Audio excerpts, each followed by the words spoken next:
Welcome back to Talking Star Wars EU, everyone.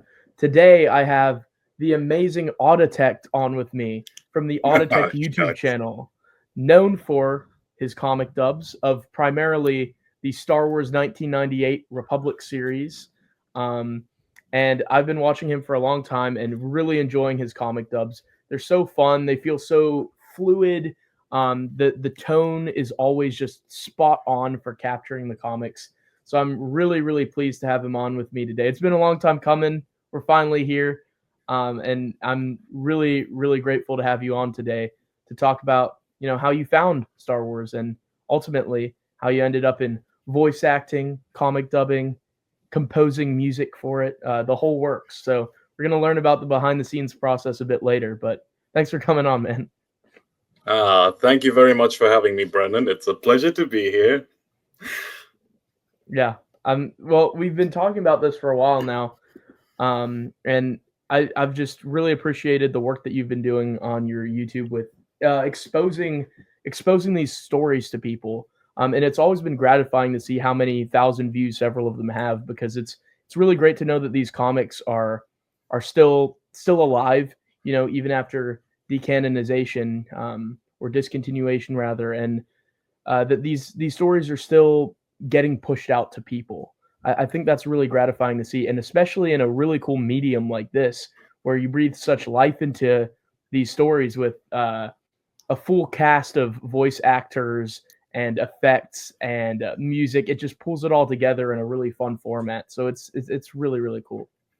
But the first question that we have is, how did this journey begin?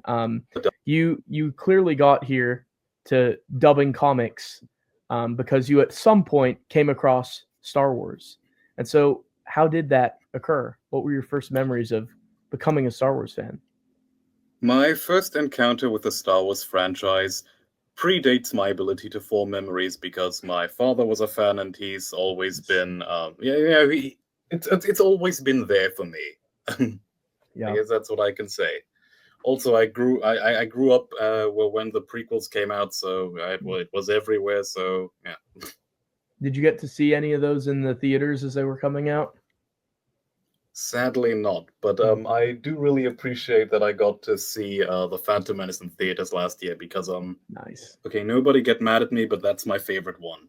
Of all six, Phantom's your favorite? Yes, Nice. yeah, don't hate me. I do not. Uh, What about Phantom makes it your favorite Star Wars film? um, Firstly, I just really like the music very much, Mm. and I Oh, it's think it has one of the fantastic. best. I think it has one of the best climaxes of all the films because every character in it gets to participate in the final conflict in some way that's unique to them, that they are the best person for the job for. Mm. Man, I could go into detail, but it'll take too long. But usually there's always some character who's just kind of there, but the settings are all unique. What they do is unique. They're part of how they end up saving the day is unique, Mm. and yeah, I also just really like the aesthetic where there are still a lot of practical effects, but the Yes. CGI is there, but not as there as later on. But Yeah. yeah, we're not here to talk about Phantom Menace. We're talking about the series I made that's based on it.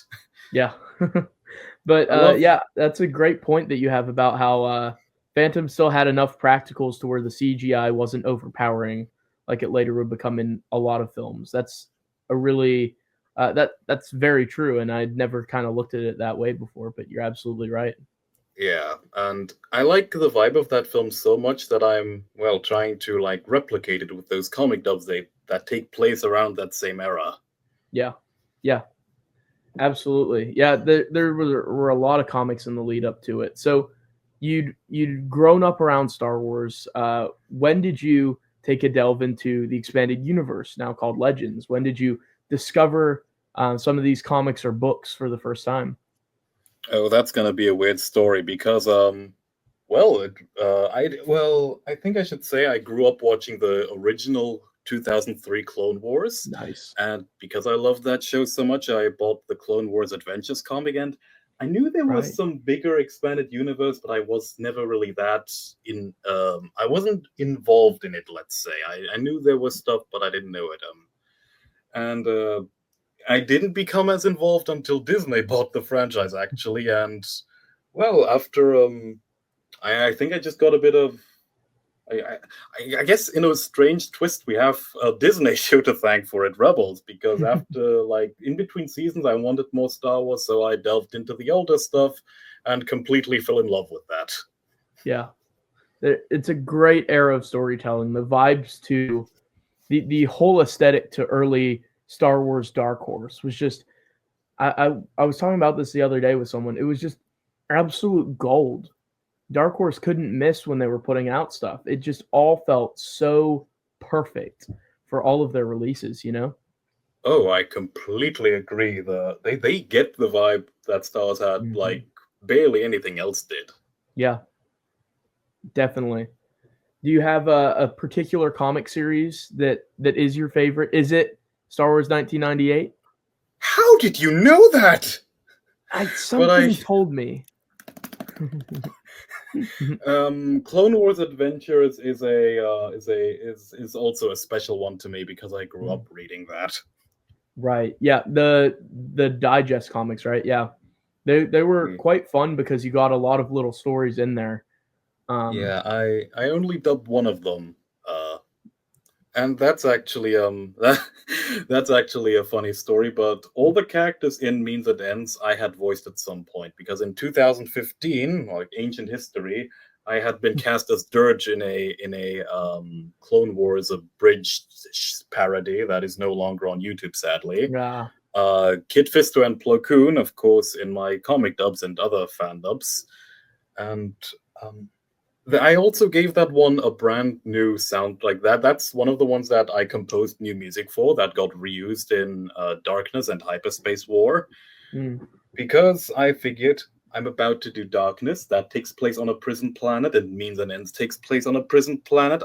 right. Prison planet associated music, so I can reuse it for that. Wham! I'm a genius. Yeah, there were some good stories in those Clone Wars Adventures comics. I remember Heavy Metal Jedi was one that I quite enjoyed. There was one with Jock Sa and a Weequay Jedi around Order 66. There were some That really fun stuff that in there. one That one got adapted into a Lego stop motion. I Oh, loved that really? video when I was a kid. Yeah, there's a Lego stop motion based on. That's really I cool. think I think it's just called Orders. That story, Yeah, you're right. or the Order of Outcasts. That's the one. Yeah, yeah. And Orders is the one with the Republic commandos and the that's little yeah, and kid. the Ugnaught guy, right? Yeah. Ugnaught? No, the Ugnaught Was was from the drop. oh, that's right. That's No, right. that's the one where Yeah. the Republic commandos fly around like Yeah, Mary there were Republic Poppins. Commandos in that one. Yeah. Oh my god, I just realized they predicted the Mary Poppins reference in The Last Jedi with the Republic commandos flying on umbrellas. That did actually occur there. That's funny to think about now. It's like poetry, it It rhymes. rhymes. Yeah, exactly. Um, so the Clone Wars Adventures comics were kind of your first foray, your first step into that larger world, and you eventually found Star Wars 1998, the Republic comics, as they were later become known. Um, Yeah. do Oh, you have and I played some of particular the video. Oh, sorry. I played Revenge of the Sith and Force Unleashed when I was a kid too. nice? Yeah, Yeah. those were That, Force Unleashed was my first exposure to Star Wars video games as well. oh, It that's just nice. it's just really a fun game. Just a good time, you know. And it kind of gets what I feel is some unnecessary hate, um, in my opinion. Like I I can think understand it, but I just have warm feelings for the game. What do you think? Well, I think a lot of people take the game a bit too literally because Yeah. video game mechanics aren't supposed to be treated completely as canon. Um, I mean, I did read the comic adaptation of that, and in that, I mean, it's different if you actually play the game because you don't think, Starkiller beat all the Jedi. You think I died to the Jedi 6 times and now I beat them. Yeah. In the comic, it feels less personal, so it Hmm. does feel a bit like, oh yeah, okay, maybe Starkiller is a bit overpowered, but Mm. I think the hate for Force Unleashed, I wouldn't even say hate, but I think the distaste towards Force Unleashed has died down a lot. Yeah, I haven't noticed it as much as of late. I mean, yeah, the game is also almost 20 years old at this point, so it's That's not going to really be a. crazy. Yeah. That's insane. You know, one thing that's cool about the Force Unleashed 2 comic is it really subverted my expectations and that it Because told a it's kind of from. completely different story I than was going to ask if yeah. it's since it's from about since it's from Boba Fett's perspective. Yeah, I thought that was a really neat approach. Kind of wish It's the kind Force of Unleashed comic, the first one, had done something similar. what I like about the Force Unleashed comic is that Bale is very, very angry about killing Shakti because first it makes Mhm. Starkiller it kind of alleviates the Gary Stu complaint since a likable character is calling him out on something bad he actually did, and Yeah, also I kind of like the Shakti and Bail Organa bromance they had. they did. Yeah. Yeah, kind of like and Adigalia and Valorum have something similar going on. Right. That's a good comparison. Yeah. That's Yeah, so interesting. The politician and the female Jedi Council member, I guess. Uh, maybe that's why people didn't look twice at Anakin and Padme that much because oh yeah, they maybe were it's just all to be just expected at this point. they're just pairs of Jedi and politicians throughout Coruscant. Yeah, maybe maybe. That's Yes. funny. Uh, but in regards to the Republic series, do you have particular favorite arcs, particular favorite storylines throughout the comics? And as you were reading them, what really drew you into them that made them uh, really your favorites? Um, I guess my favorite one is Darkness, and what I like about the ones that I guess you can tell that the ones that I'm dubbing are my favorites. But what I really like about them is the fact that all of them are very unique in its setting. Because when you pick up if you were to go to a comic store and pick up a Star Wars comic, chances are the bad guys are either going to be the Empire or the Separatists, and even the First Order and the sequels is basically just the Empire again. But Mm,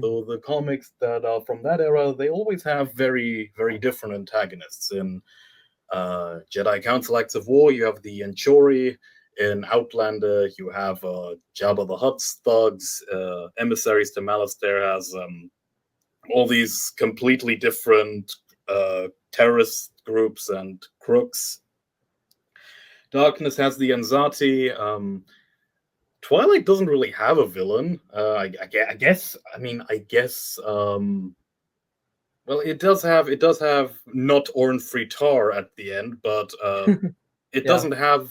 He doesn't have like a bad guy army backing him, and neither does anyone in the Hunt for Aura Singh. Aura Singh is the villain in that. Then we get Darkness with the the Enzati and Wolf Karko and the Star Collective in the Hyperspace War. yeah, And so it does really make the galaxy feel like a huge place where anything can happen and not just the same two villains always showing up. Basically, mm, yeah, I mean not.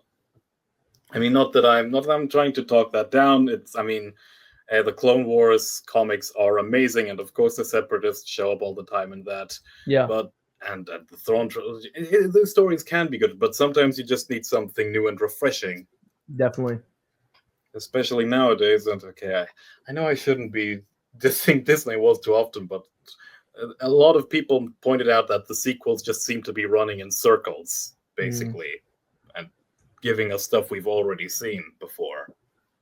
And that's a great point that you make about the prequel comics really being um, very kind of villain of the week, but not in like a bad way. If someone says villain of the week, you might think, oh, they're just a kind of lame villain. But you know, you've always got a fresh face in there, a fresh collective. The Morgakai as well, the Niktos.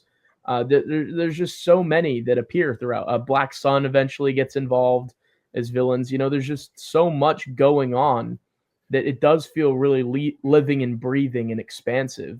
And those comics do that really well. There's threats coming from all directions. It's not just Yeah. one singular threat, and it does do that really, really well. Yes, and I don't really agree with the villain of the week thing being bad because I think in some shows just really actually a lot of shows just really benefit of a big villain roster. Would watching Batman be as fun if the Joker was the villain in every single episode? I mean, Probably not. yeah, probably not.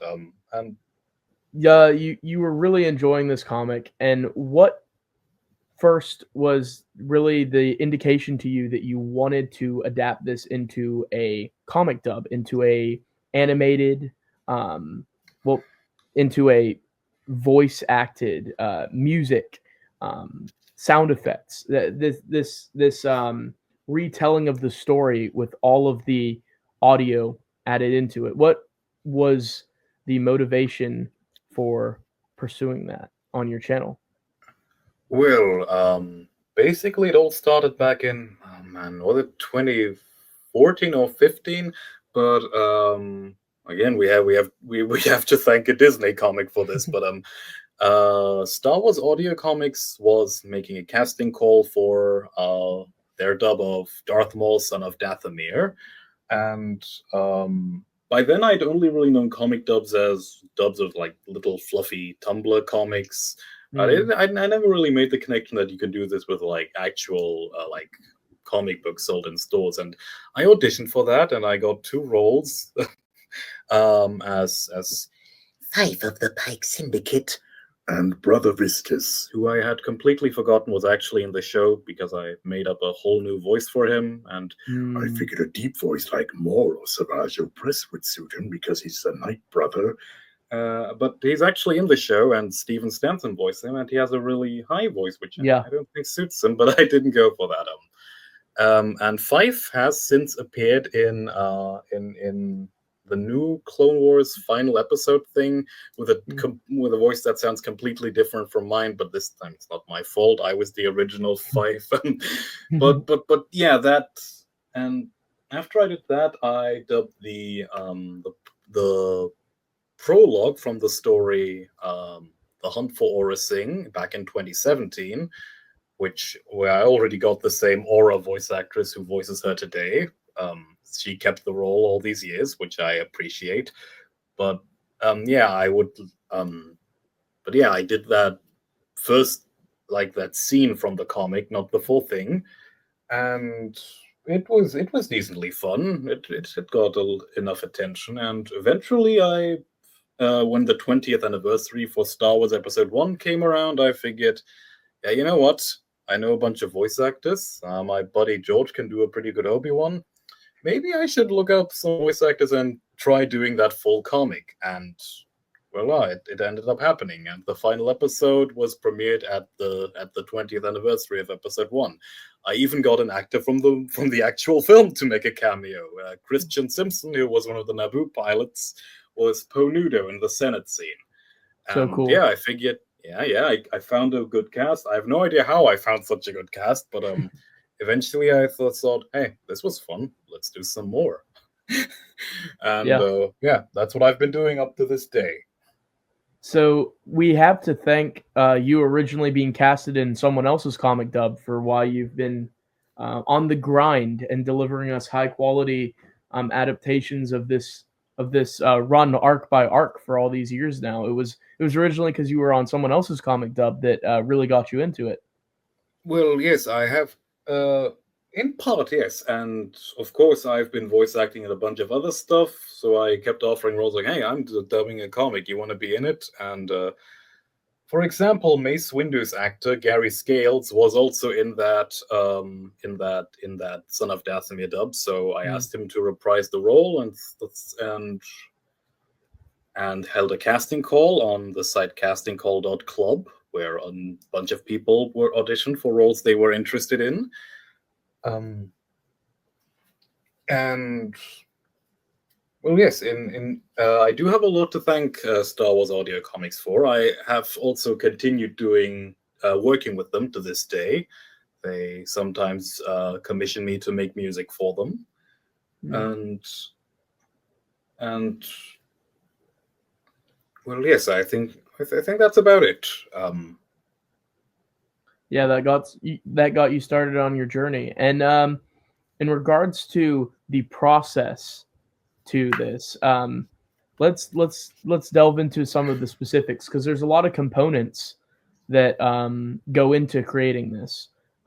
Because you're to establish the tone, I always feel very sucked into them. But to do that, you have to have multiple components to it. Everything has to feel in motion to really fill in the panels so that you can see it unfolding. And so to do this, you utilize effects for vehicles, weaponry, explosions, lightsabers, all the whole works. Music to set the tone. Your own incredible range in voice acting, as well as the amazing talents of other voice actors as well. And sometimes, as we talked about a bit before backstage before recording, Plo Koon with his incredible sounding voice, you've done some editing to just really sell the voices as well. Um, and it all in all, it just creates a very immersive experience. But it's not something that's just thrown together. There's a lot of specifics that go into this. So, tell me, what parts do you focus on first in crafting it? Is it a lot of work on just all of it all at once, or do you go and set your mind to finding all the files you need for the sound, or where do you start? All right. So, what makes Star Wars a good franchise to make comic dubs for is that it has a lot of video games, and the reason that's a good thing is because in video games we'll have the iconic sound effects and ambience tracks play isolated because I can't just record something from the film because it'll be like voices and music and whatnot. But if the games will have it isolated, so I went to the soundsresource.com and downloaded um, a bunch of a bunch of sounds from Star Wars video games, and try to stay like from the I I don't know how to phrase this.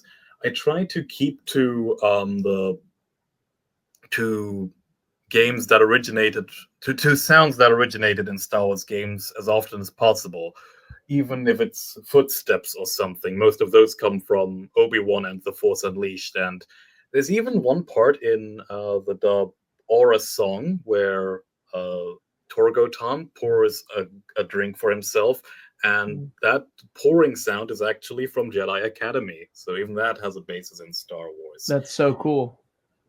Um, some uh, the first thing I usually put in is the ambience, so basically the sound that your surroundings have, and the voices and music are what comes after that, and I try to have that sync up together.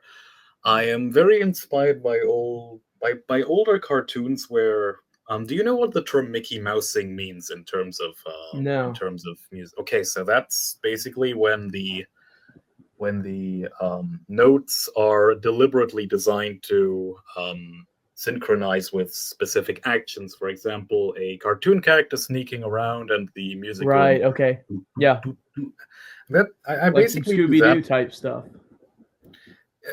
Yes, basically like that. And one big inspiration for me is the Aladdin TV show, which is very similar to my comic does because it also reuses the soundtrack of a movie directly of the second film, Return of Jafar, Mm. but repurposed for the show, and they tried to edit it to make it all fit together. And I was always impressed by how they edited the music in that show, and that's basically what I am trying to emulate. And I realize the irony that I'm taking more inspiration from a completely unrelated cartoon from the 90s than any actual Star Wars TV show. But yes, and I actually this is a side note, but I actually got to speak to Mark Waters, who made the music for that show Oh, a that's few cool. times. Yes. So I try to have but the thing is, I try to have music and voices synchronized to each other, my thought process is usually what moment from whatever I'm sourcing my music from, like usually the Phantom Menace. So, what moment from the Phantom Menace is this scene similar to? So, for example, there is in there's a moment in the first one, the first thing I did, uh, Acts of War, when Mikey Geert does his little hat trick, and that kind of I thought, this is a bit similar to the scene where Watto rolls his lucky dice. So I used the music from that, Right. and yeah, that's. And of course, if a character from the film shows up, I try to use the music that plays any scene where the character is in It to corresponds emulate that. Yes, so it emulates that. Basically, it's all about finding the connection to something. to keep And that feeling just consistent and authentic. of course. But what I so music and voices come second, and basically then I have this whole long track that's the comic dub, but only with ambience, music, and voices. And then I go through that again and list all the smaller sounds that I need. Here, this character turns on a lightsaber. Here they walk. Here they crouch. Here they push a button, and it's a ridiculously long list every time because you never realize what makes a sound until you have to actually add the sounds for everything. And go find it all. Yeah. We'll go finding it all. Well, I've downloaded so many Star Wars sounds that I usually have them already. What Um, kind of an archive does this take? How many files? How many megabytes do you believe you have of just Star Wars sound effects? Honestly, at this point, like I'm doing this all on my like 12-year-old laptop, who I fully believe is just being held together by the Force, duct tape, and hope. And Yeah. there are a lot of one ridiculously specific sound was from the game Republic Heroes, where Oh, right. which has a specific sound for kicking a B1 battle droid. Right. And And it's original to that game. and it's original to that game, and I actually got to use it because Quinlan Voss kicks a battle droid in the final part of Twilight. Right. Did you know that Watto's doorbell has its own unique sound effect? No, And of I had course, I no clue. I ended up using that because when we see Darth Maul killing Wattoons, and also as a notification ding in Twilight Part 3, I think it was, when Quinlan gets a message. Right. That's so Uh, cool. Oh man. So there's so many little details um, that you put into this. Clearly, so much hard work and careful thought. Just no sounds are chosen at random. It's all very deliberate on your part to just nail that tone, which is just really really cool. yes, and don't even get me started on footsteps. They're the worst because you don't know how horrible it is to edit footsteps until you've done it. Uh, you always have to watch out. Okay, what kind of footwear is this character wearing? Are they Right. walking fast or are they just walking gently? What kind of soil are they walking on? Do they have Mm, something else that do they have something else on them that might make a sound when they walk, like a heavy munitions belt or like a suit of armor? And thankfully, the Force Unleashed has a crazy variety of footstep sounds in the right. Yeah. files. Like So crunches of walking on grass or walking through water. The ships. A lot of the ships had sounds that just made you feel like you were in Star Wars. Right. The metallic clang of his. I guess I'd call them combat boots yeah, on the hulls of the ships. I can imagine that that's super helpful. of course. For Jedi characters, I use Obi-Wan's footstep sounds from Obi-Wan for the Xbox. Right. Most everything else is from Force Unleashed, and yes, I have to remember which character has like which Foley movement too, because Mm. You have to keep their um, movement consistent throughout them all. yes, it's a shame that R2D2 never shows up in any of the comics because he doesn't walk. That would definitely make the project a lot easier, it sounds like. Yeah. What are some of your other favorite connections? You mentioned something about using a Mario sound effect for one portion of the audio dubs before we started Yes. recording. Yes. In Heart of Fire and the first part of the Stark Hyperspace War, we see a flashback of Ayla Sakura and Quinlan Voss jumping around flying wooden pirate ships, and those use the airship sound from Super Mario because, well, that's what the airships basically look like. So why not give them the same sound while we're at it? Yeah. What are some other instances where you've pulled from other sources and found the perfect sound that corresponds to something? I think you have to think kind of outside of the box for some of the hunter gathering of sound effects that you've utilized. And I will say it's always a great effect. I've watched, I believe, all of them and several of them a few times, and all of the audio dubs. Nothing feels forced. It all feels very authentic. It feels like everything's how it would sound. Nothing feels like it's forced or has been crammed in or is inconsistent, if that makes sense. It all feels like it lines up.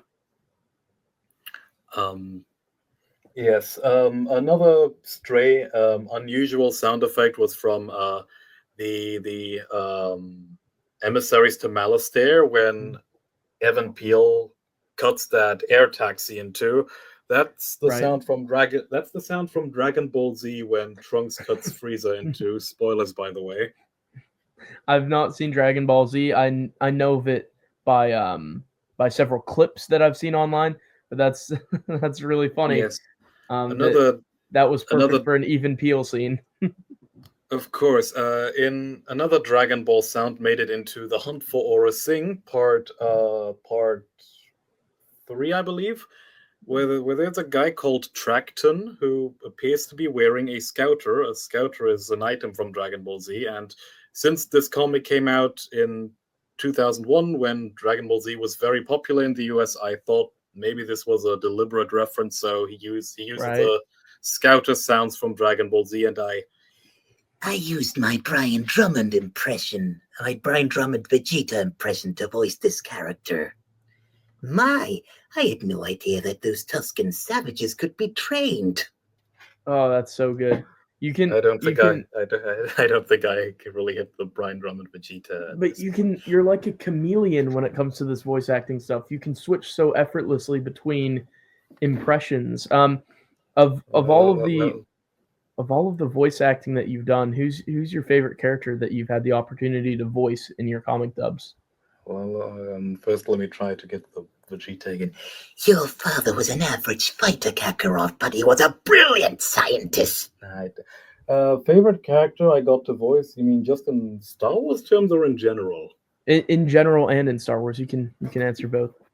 Okay, in Star Wars, the three that I voice the most often and that I like to voice the most are Plo Koon, Mundi, and Kit Oh, Fisto. Kit Fisto was always my favorite as a child. yeah. Oh man, that's so good. I want to hear more of that Kiadi Mundi later because that one is just so spot on. Why, thank you. And the Your Plo thoughts Koon dwell one on is your mother. yeah, and the Plo Koon one is just it's perfect. You can hear that it's Plo Koon without any editing that you've done to make it sound like the mask. And when that's done, it just feels like I'm listening to Plo Koon every time. It's just so seamless. Thanks. Like non-Star Wars roles, I don't get to do that one as often. But the first impression I really worked on was Tony Jay, the voice actor who played Frollo in The Hunchback of Notre Dame and Megabyte from Reboot. That's a really cool sound to that I voice. I don't know if you are familiar with that actor. He was never in Star Wars except having narrated a few commercials for Kenner. Yeah, I've seen the Hunchback of Notre Dame, but or Notre Dame, depending on your pronunciation. But I don't know about the other role you mentioned.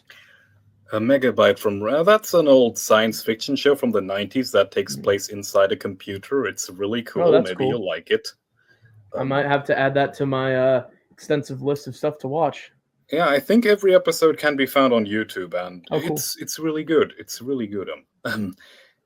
It also has a lot of Star Wars inspiration, so Mm. yeah, I'll probably like it. yeah.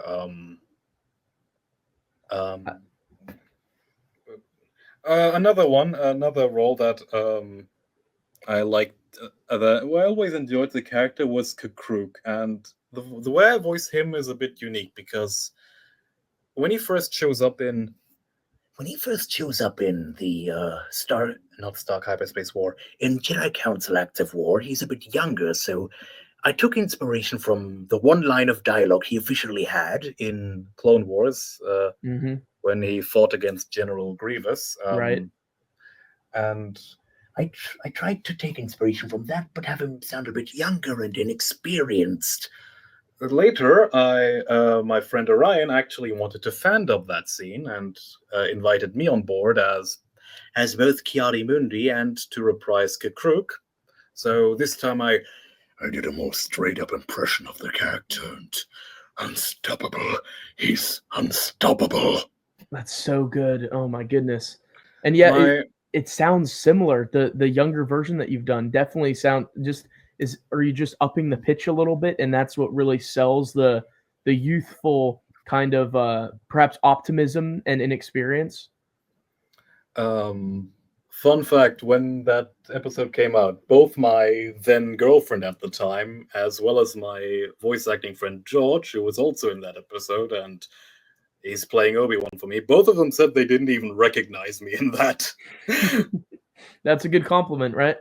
Yeah, they couldn't even tell it was me. That's amazing. Truly. Yeah. That's so good. I'm curious. You mentioned that you got cast as Dirge in one of your first voice acting roles. How did you approximate the sound for Dirge? Well, the only thing he does in the show is laugh. Yeah. And I tried basically going with that, and I don't think I should quote what I said as Dirge in that video because he swears in every sentence he said. It was a parody after all. But yeah. Back then, every time I recorded for Dirge, I had to call in sick the next day because my throat was killing me and I couldn't talk. Now I can thankfully do this a bit more effortlessly. So do you think that you've had to really train your vocal cords to be able to approximate all of these different sounds? Do you think that the more that you've recorded lines, the more that you've voice acted, the more the range has just grown, and that it becomes more like slipping into like a glove or something like that? It just becomes more seamless the more that you do it, the more practice you get. Oh, yes. You definitely need years of practice to do this kind of thing. And yeah, my voice isn't strained as much as it was back in the day. You don't have to call in sick anymore. Not really. But now whenever I write, I've shown you a bit of my book, and whenever I write a chapter, or whenever my best friend writes a chapter of her story, I'm always the one reading it out, and of course my voice will get a bit tired after that.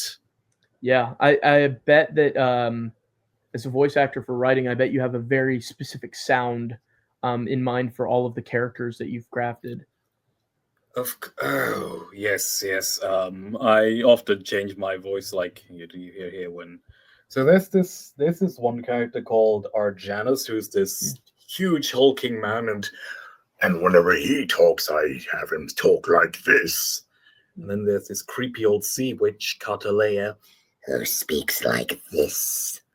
A little more Anzati kind of sounding for that character, perhaps. Oh, yes, I reused the Katalea voice for that Anzati character in Darkness Part 3. Oh, that's such a creepy voice. My goodness. I don't hear anything creepy about this. I'm getting the feeling that I need to end this recording and leave. I feel threatened by this character that's speaking to me on the other end of the screen. And you think you could escape me?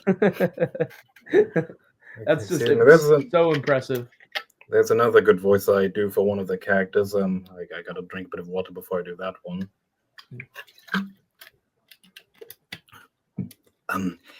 So there's also the Guardian of the Earth, and I want him to be like, I want them to be, I kind of get the feeling that they are more than human in a way that isn't really explained, so they should sound a bit more than human.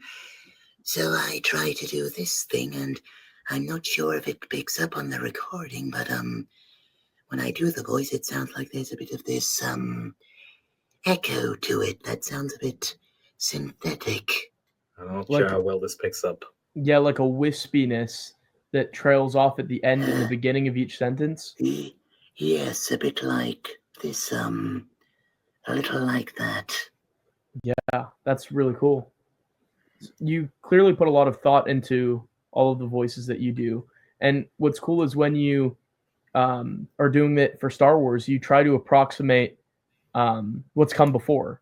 You pay homage to whoever's been past voice actors. Like your Plo Koon sounds very much like the Plo Koon that we got. Your Kiadi Mundi likewise, and Kukruk as well, as you demonstrated with the unstoppable line sounding like I was literally just listening to the show, and I think that's really, really cool. Not Brother Viscous, though. I forgot he had dialogue. The one exception. Yes. Yeah. Actually, there's another exception because Fife returns in a book called Dark Disciple, and the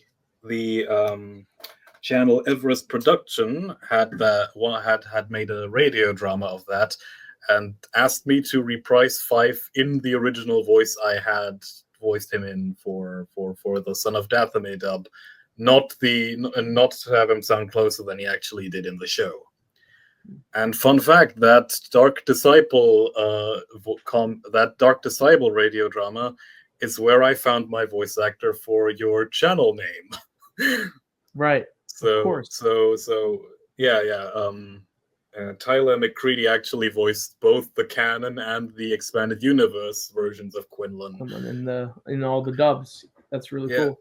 To be fair, a lot of my voice cast has been both the canon and Legends version of their respective character, but Quinlan's just so different in both. So I think I'd note to him as in particular.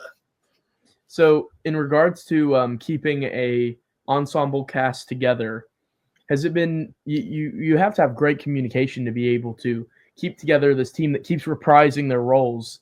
Has it been difficult at all in wrangling together a talented group of voice actors to be able to be present for future lines? Like maybe their character won't appear in a comic till like 4 years down the line, but what's really cool is you want to keep it consistent. You want to have that consistency across projects, it seems like. So has it been difficult to keep that over the years? Well, you see, I do have this private Discord server that my cast appears in, but for the most part, back when I started, I had already scripted out all the comics I wanted to do, and whenever somebody had recorded for a character they voiced, I immediately gave them the next comic that character appears in, even if that won't be for another. Yes, I had a lot of people record in advance, which turned out a really good choice because a lot of people just end up disappearing or only working for paid stuff. But it doesn't matter to me because they'd already recorded for me years ago, or just otherwise be unavailable. But that it doesn't always work because the voice chameleon, who had been Qui-Gon and Darth Maul and Darth Sidious in Acts of War, ended up vanishing somehow. I have no idea what happened to him. So all three roles had to be reprised. Yes, but for the most part, the voice cast is very consistent. That's so cool. That's something I pride myself on. Absolutely. That's something to be very proud of. Is it really rewarding as well to have a talented group around for projects like that? I imagine it's really fun. No. I hate working with talented people. I wish they were all amateurs. Of course it is. Yeah, I imagine that you guys have some really fun Discord calls practicing voices. I imagine that could potentially be really cool. Oh, that was more of a 2020 thing, actually. I don't know why, but that kind of stopped. Yeah, But we're yes. Should also mention that not that how much the voice cast likes Star Wars kind of varies from member to member, because we have some right. people who are like more in for the voice acting. There are some people who are who are actually bigger fans of the newer canon, but still willing to engage in Legend. And there are hardcore fans like me who have a favorite species or world, and I take those preferences into account when I cast them, because someone has like a favorite alien or planet, I tend to cast them as that. Well, not as the planet, but as someone encountered on the planet. Yeah. For example, Aura Singh's voice actress is a big fan of the Trandoshans, and spoiler alert, she'll be voicing a Trandoshan in the upcoming Star Wars The Devaronian version. Right. Gotcha. That's really cool. Yeah, it makes sense to pair kind of the people who are most passionate about a certain topic with that then topic because they'll probably give Of their all course. into that. That's nice as well. Um, the other facet of this all is music, and you've composed some original soundtracks for some of these comic dubs. What's the process like for that? All right. As I mentioned before, my biggest inspiration is the actually. Let me boot up my composition playlist. But my biggest inspiration in terms of music composing is the works of Mark Waters, who I know best for having worked on the Aladdin TV show. And what I like about him is that he does this old cartoon Mickey Mousing thing, but he manages to like have it sound serious when it needs to be, even though that is usually something for more cartoony stuff, and that is one thing I. But yeah, when I record for when I compose for something, it's actually let me just oh yeah, a little bit of history for stuff I composed for in so 4 years ago I composed for a friend's Spider-Man comic, but none of that music ever made it into my dubs, of course. Then Everest Productions Dark Disciple Part. Oh, actually, no. And then I there was this little semi-animated adaptation of the story Kindred Spirits, which was a tie-in for Dark Disciple.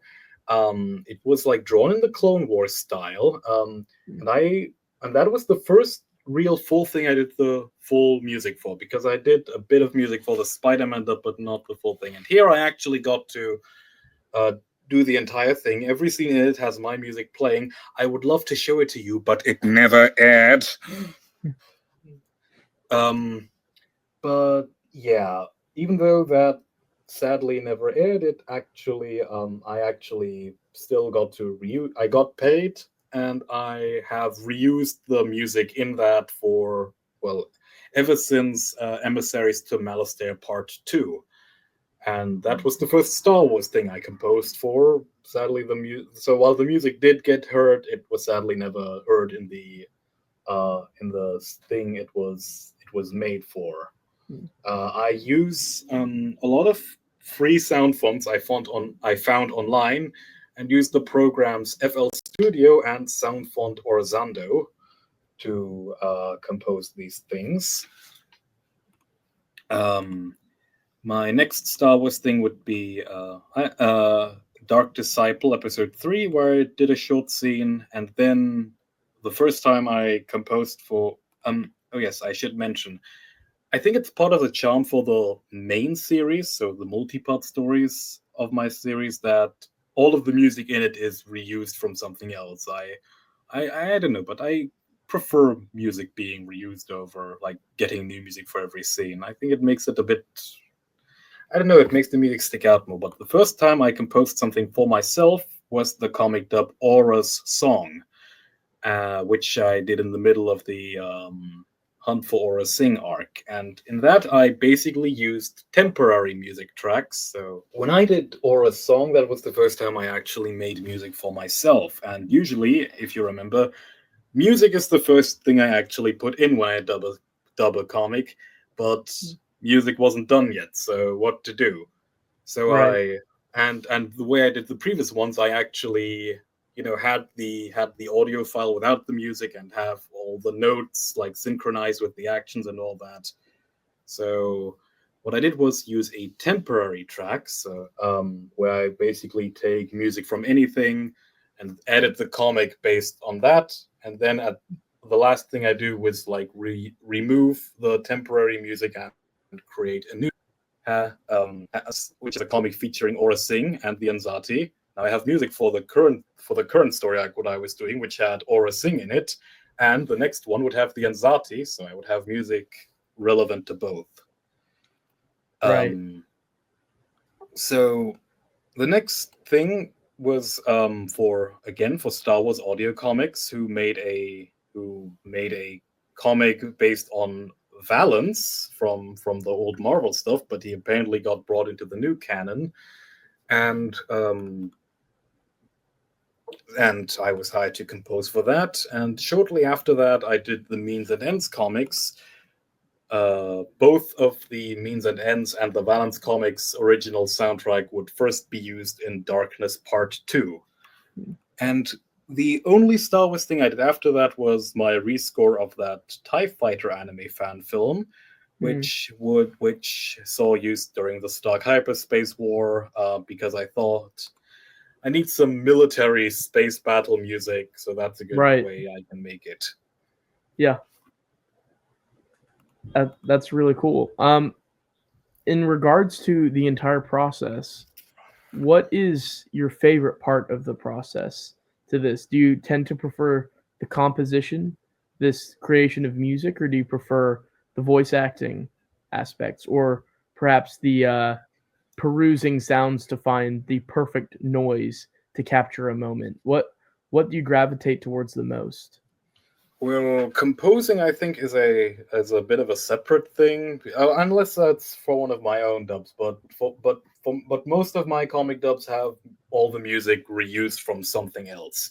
Hmm. But it's still part of the thing. So I would say, well, either the voice acting or the music placement, because those have both been yeah. What's beautiful about this hobby is that I take all these passions I have, old Star Wars lore, voice acting, music composition, music reusing, and mix them all into one.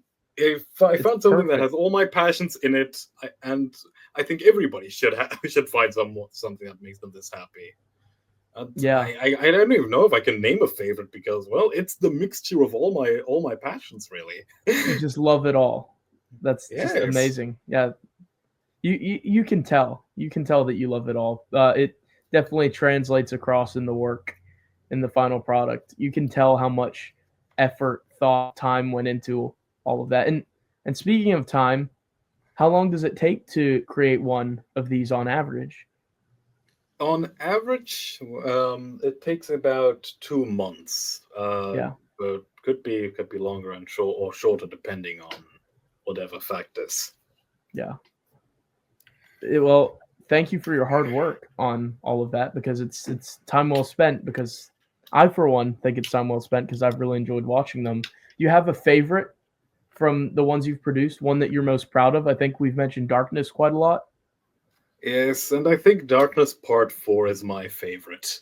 Yeah, Um, I love the battle between Carco and Quinlan Voss, and iconic. like, yeah, and it's actually one of my favorite lightsaber duels in any Star Wars media because Quinlan Voss tries to like fight with anger and like gets his tail kicked, and then he starts calming down and fighting like a Jedi, and that's when he wins. And usually it's the other way around. Yeah, This seems more true to to the values of the saga. And of yeah. course, getting to work with amazing voice actors like Roy Banalis as the main villain and and Tyler McCready as the hero, having these two talents clash and fight each other. And that one also had Christian Simpsons in another cameo, the pilot from The episode pilot. one, Yeah, voicing also a pilot. Sadly, Very I fitting. wasn't in that one so much. Sadly, I wasn't. I was barely in that. Well, I mean, I was in that one because I'm the one who edited it all together. But my Mhm. voice was. I guess yes. Fun fact about that one: when Quinlan goes into that cave and hears all these voices, all the voices are characters he met in the Black Hole Cantina. The voice actors were reused, and Ah, I voiced that Rhodian. I voiced that Rhodian who got beaten up by the Weepit character, and right. he was heard in that again. He was heard in that. So we heard his Gotcha. voice, and we heard the waitress, and we heard the That's Weepit cool. who beat me up.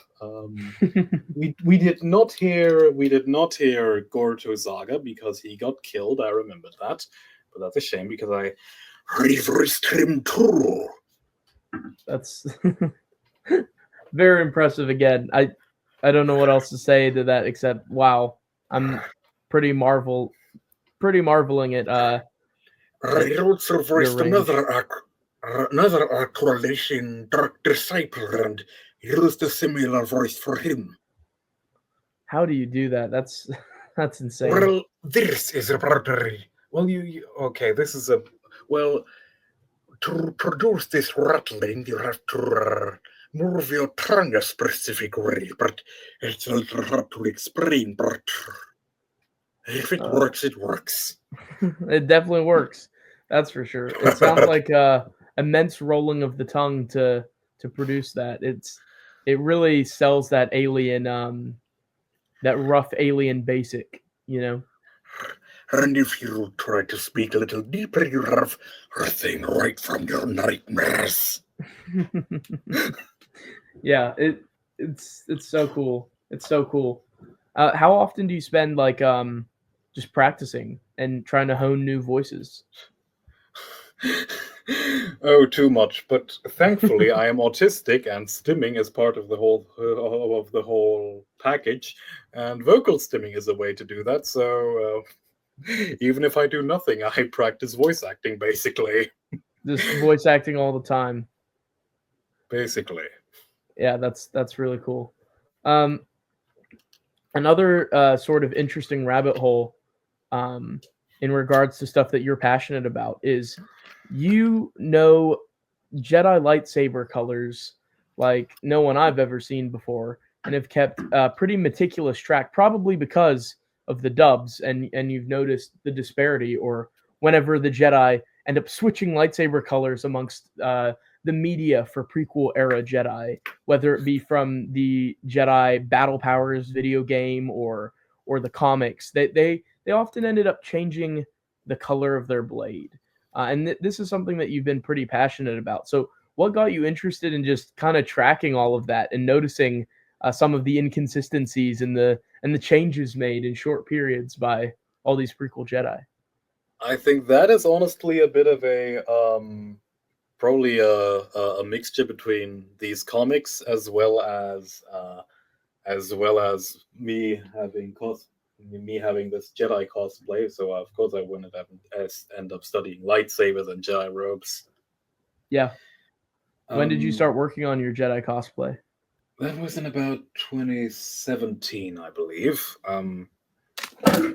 I and about the light. I don't, the lightsabers I thought were just a lot more interesting in like basically anything before Attack of the Clones because all the is because in Attack of the Clones all the background Jedi have one of two colors and four hilts.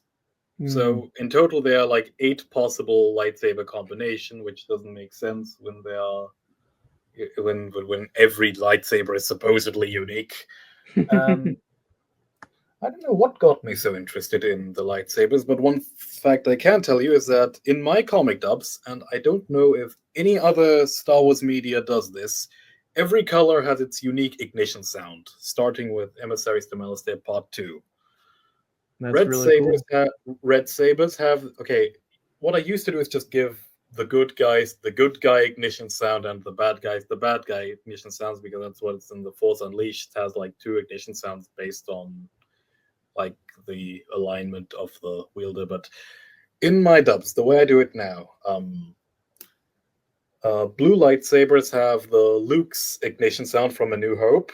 Mm. green have Luke's ignition from Return of the Jedi, which Right. also works because when Luke gets angry at the end of the film, he has a different ignition sound, and that one, the angry Luke dark side ignition sound, I can use that for Quinlan's green saber when I was he's gonna being say, dark sidey. perfect. Yes, Yeah. it's perfect. Yellow gets yellow and orange share one, and they have Ray's ignition sound. And I'm a little surprised with how much new canon stuff makes it into the Legends comics, especially when you consider that some of the music I composed for new canon material would also make it into my comic dubs. So um, red still has the Darth Vader ignition sound, and bright purple has the regular Jedi ignition from Force Unleashed, and bluish indigo violet, which is my favorite lightsaber color, by the way. Ah. That has like what the Dark Woman has, or Jamichael. They get the deep and echoey one from the EA Battlefront. Okay. Right. That's But cool. yes, That's a cool detail. lightsabers are an inconsistent mess. Like for example, Plo Koon, basically the first time we saw him with a lightsaber basically was in his two. Okay, there were comics before, but the first time he had a real lightsaber design was his 2001 action figure, which gave him a bit of a Darth Vader looking hilt with a yellow blade. But it was an original one. They designed one specifically for the figure. And in Attack of the Clones, he reuses the Mace Windu hilt from Episode 1. So the action figure has a more original design than his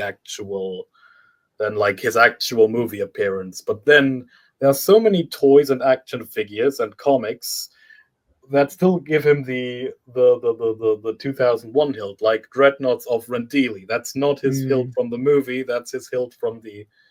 And for some reason, he has a green lightsaber in that, so even that doesn't match the film.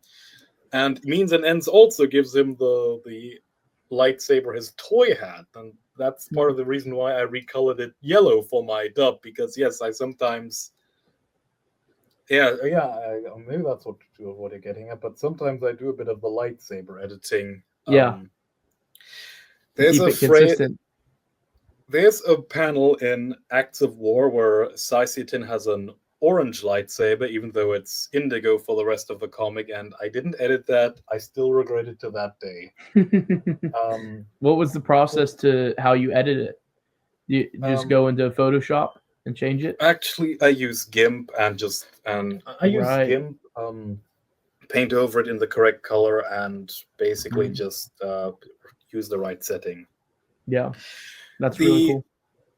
The comic, all of the Quinlan Voss comics have a weird thing where they would fix Mace Windu's formerly blue lightsaber to be purple and Saisitin's formerly indigo lightsaber to be green, but keep everything else intact. So Plo Koon still has orange, and Ayla Sakura still has pink, not blue. And I changed that in my dubs because I basically went all in for the classic colors. I could actually only find the scans for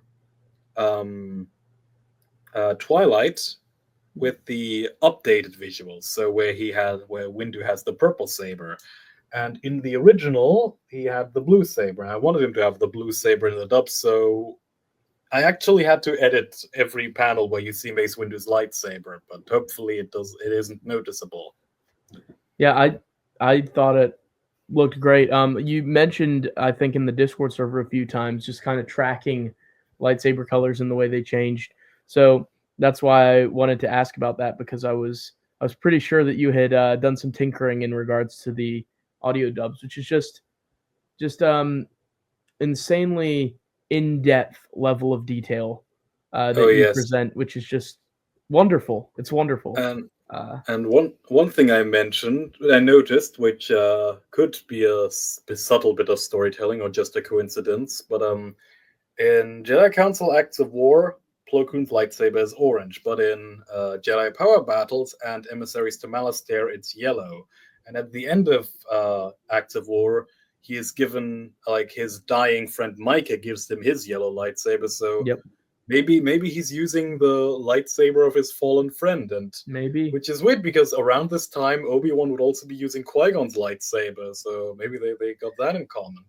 Yeah, maybe. See, this is all so fascinating stuff that I may have noticed, but stuff that I have nowhere near the level of in-depth understanding of all of the specifics in regards to these color inconsistencies that you do, which I thought was really notable and cool. So I wanted to highlight that today. If you ever dub a comic, you'll probably know it better than I do, because there's a lot more to it than reading it once. You have to, like, look at every panel, look at everything that makes a sound, and you probably never noticed this. I'm about to give a huge lore drop here, and yes, this is officially expanded universe canon that was apparently never noticed before, but at the end of the comic, Darkness, Quinlan Voss actually mind tricks Shave Tinte into letting Vilma Grok go free. And I just noticed his hand being a bit weird, so I actually contacted the artist, Jan de Sima, and asked, because I wanted to know if I have to put the sound effect there. And I asked, is he mind tricking Shave Tinte? And she was like, oh, you noticed. So this was put there intentionally. It was intentional. Wow. Interesting. And I'm apparently the first person who ever noticed it. In like what, 20 some years, 25 some years? Yeah, apparently. And so thus then the effect was used to show Mind Trick. Was then used in the audio dub. In the films, there is no Jedi Mind Trick sound effect. But of course, I need audio a lot more than the films do, because they actually move. So I used the Mind Trick sound from Lego Star Wars for that scene, and I made it very quiet though. I didn't want it to make it too obvious. Just as subtle, perhaps, as the original comic. So keeping in line. Indeed. Yeah. And speaking of subtlety, when Micah blows himself up in Acts of War, you can hear a very rest in peace, Micah. Lots of love. His voice actor Sonny just keeps dying in my dubs too. It's very fun. But when he blows himself up, you probably have to wear headphones, but you can hear a very, very, very, very faint explosion sound. But I didn't want to make it noticeable, because it has to be a moment of quiet, but the distant explosion is there. Right, but you wanted to keep that sense of loss highlighted, that sadness there, and didn't want to overshadow that with a very rather gratuitous explosion, right? Yeah. Even though that is still one of my earliest comics, I think that moment where all the Jedi just stand there and you hear the choir, I think that is still one of the most effective dubs. Emotional one of the most effective moments I've ever done in my dubs. Yeah. I'm very proud of that. It's very emotional. It adds to it, I feel. It enhances it, is what I would say. Do you have a favorite episode or moment from the dubs? Well, I think we were talking about that earlier. The one that I've rewatched the most is Twilight. I really love Twilight a lot. But probably favorite moment is likewise the Darkness duel, because the voice acting was just incredibly on point and the sound effects were great. And like you were alluding to, it's one of my favorite moments with Quinlan Voss. This moment where he truly centers himself back into the light. So it's, I think, a pivotal moment in his early character development. Obviously, Quinlan goes through a convoluted and extensively complex character arc. But this was probably one of the defining moments for his character early on in the series. Recovering from of course, not anesthesia, but rather memory loss. Amnesia. Thank you. I don't know why anesthesia came to my mind. Yeah, Quinlan just got his wisdom teeth plucked, so he went under anesthesia as well around this time. Little known lore fact. Yeah, retcon. But no, work that into the next work that into the next dub. I'll erase his teeth. I'll erase his teeth in the video. Easter egg. But yeah, Quinlan I'd say the duel was probably a highlight for me in regards to the audio dramas, or I don't know why I said audio dramas, comic dubs rather. But overall, my favorite is probably Twilight. It's just a great intro to the character, and I thought that it was great from beginning to end.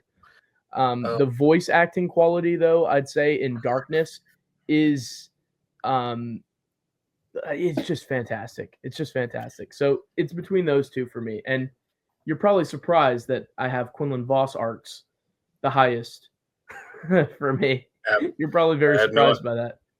I had no idea you even knew who that character was.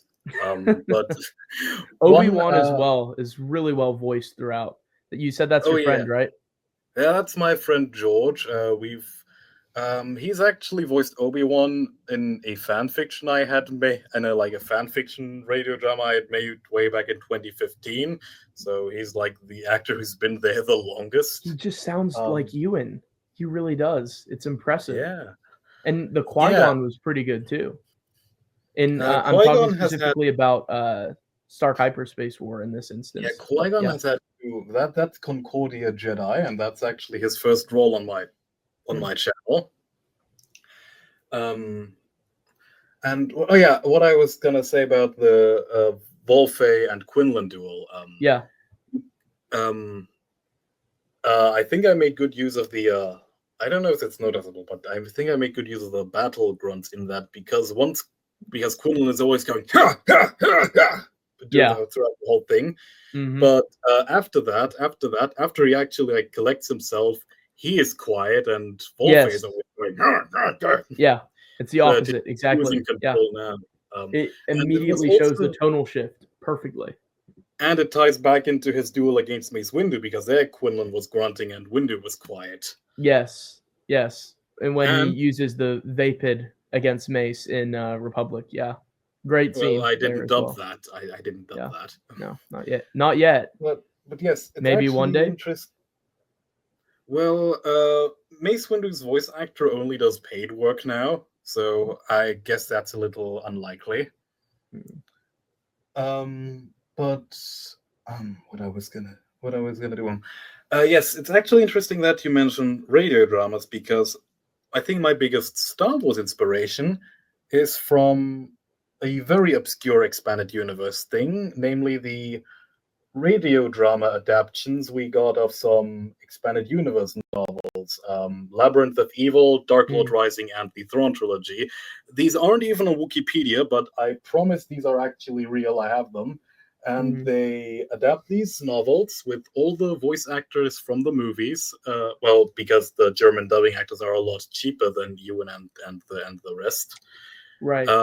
It also gave. It was also the guy who voices Thrawn in that, Thomas Nero Wolf, would reprise the character when he came into Rebels and Ahsoka. But the main fact is I heard that. Which is official, but it's not Lucasfilm. It's it was licensed, but it isn't by Lucasfilm. But I heard that and went, okay. This is Star Wars. This feels like the sound reel to some lost Star Wars film that I've never seen, and that's how I knew it can be replicated if I try. The theme of the movies. The feel, and that's probably the biggest Star Wars thing I'm taking inspiration from. Yeah. That's really cool. It's a shame those were actually Everest Production is translating Labyrinth of Evil into English, and I was involved in that too. I voiced San Hill. The Confederate, the banking clan will sign your treaty. Yeah. You know, taking a character at one line and basing the performance on that. Crook says hi. Yeah, that you nailed the pretentious Moon voice, or Mune, as some people would say. Yeah. It's really cool. As I mentioned, the scene in later. Did you ever hear the tragedy of Darth Plagueis the Wise? He was my dad's best friend. That's funny. But I alluded to one of my favorite moments is Quinlan versus Mace in later comics, and there are many scenes in the later Republic comics and tangentially related Jedi comics as well that I think are really, really good. And I'd love to see eventually down the line. What future do you foresee for the comic dubs? Because obviously they take a long time. They're a passion of yours, but it's hard work. And so, what do you hope to accomplish in the future? Is sort of our final line of questioning in this interview today. What more? How far along do you want to go through the series? Oh man, you'll be disappointed, but I thought that that Star Wars the Deveronian version is going to be the perfect bookend to this The perfect ending. It starts with the Inchori crisis and it will end with a retailing of the Inchori crisis, which means there are just 2 more dubs coming, at least the ones that are planned. Maybe I'll do a thing here or there, but I'm not going to branch out and cover the entire Clone Wars. That would take decades. That would take decades. And the thing is that the Episode 1 era comics, they are like little 4-part story arcs, which you can just neatly see as one thing. The Clone Wars is just way too convoluted, and I don't think I want to spoil the scene, but like there's one part of the Clone Wars era Republic comics where Quinlan wakes up and sees the ghost of a character that died in the spin-off Jedi Quinlan Voss.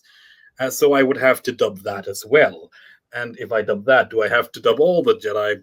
Because they probably all tie into something. And it's just way too...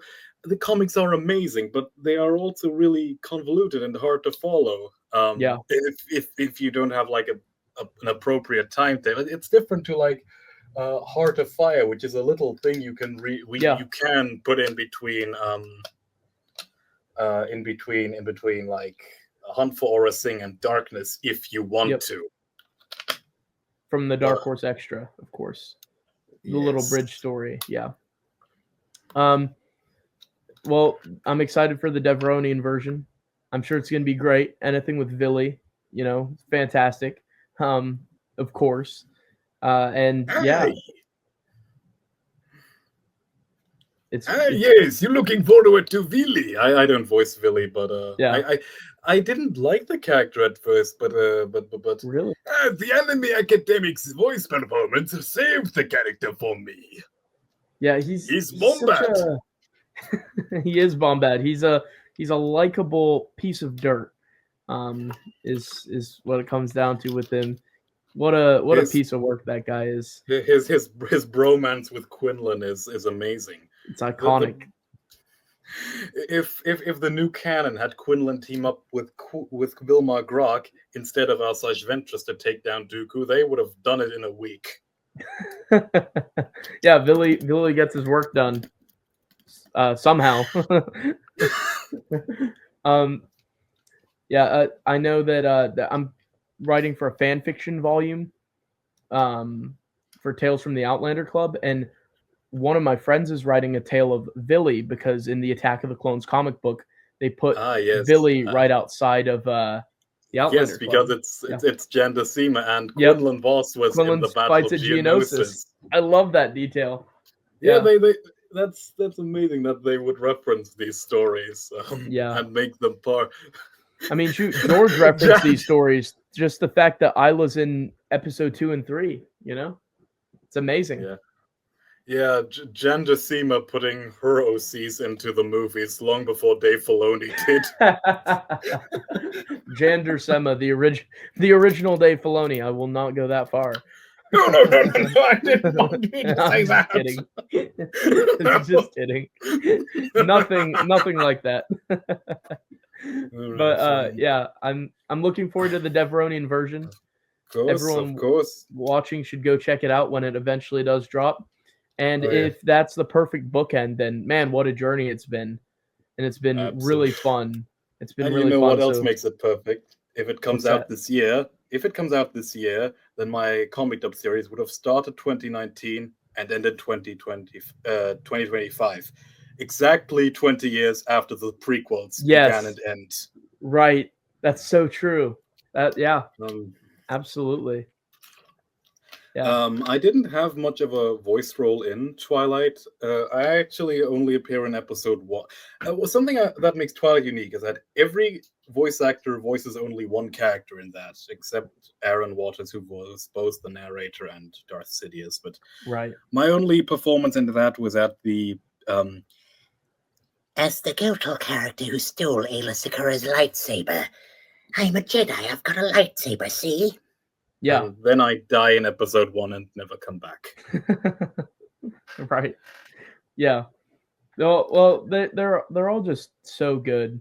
You do a fantastic job in bringing the tone together. So thank you very much for your work on that. I feel like it's up to us fans in a way to kind of keep the expanded universe stories alive, the legend stories alive in the public conscience, and you've done a really good job of doing that, of keeping these stories living, breathing on people's minds. Because I feel like it's one thing that terrifies me as a fan of all of this is that one day it'll just be dead, that no one will be caring about these stories. So the fact that you were able to breathe more life into these 20-year-old comics, and really do them justice is really, really special. So as I think we're coming to a close here, I just want to thank you for your hard work and dedication to your craft here, because I think it's important, right? Don't worry, Brennan. These stories will never die as long as Disney keeps ripping them off. Yeah, they'll be cherry picking for decades. That is our legacy. Yay! Yay. Now there's me looking at Disney continuously fail to make a good Star Wars TV show, and I said, fine, I'll do it myself. Of course. Yeah, and you did a great job because, I mean, shoot, I was watching your YouTube videos. I haven't seen a Star Wars show since I haven't seen Disney Star Wars since 2019. So, hey, you did do it, and you got my attention. Something they haven't managed to do. Yeah. What can I hope for? But thank you for coming on today to talk about your series. For all the viewers at home, please, if you haven't checked out Auditect's comic dubs, make sure to go over and do that. Even if you've read these stories before, I had read all these comics before seeing the comic dubs, but the comic dubs add a lot to it. They really make you appreciate it all the more. They make you feel the stories all the more. And so that I think they're very much worth checking out. So his channel will be linked in the description. Maybe I'll link some playlists as well. Make sure to go check them out. They're really great, and make sure to go and give props over to Auditect because it's really good stuff. So yeah, thanks for having me. Absolutely, thanks for coming on and sharing your passion, sharing your craft with us. It's been really cool to get to learn a bit about the behind the scenes, and you're just oozing with the passion for it, which is just very exciting, and love to see it. Love to see it. Happy to be. I'm happy to know it. Yeah. So thank you once again for coming on. Thank you to everyone who watched, and yeah, make sure to go over and check out Auditect. We'll see you guys next time.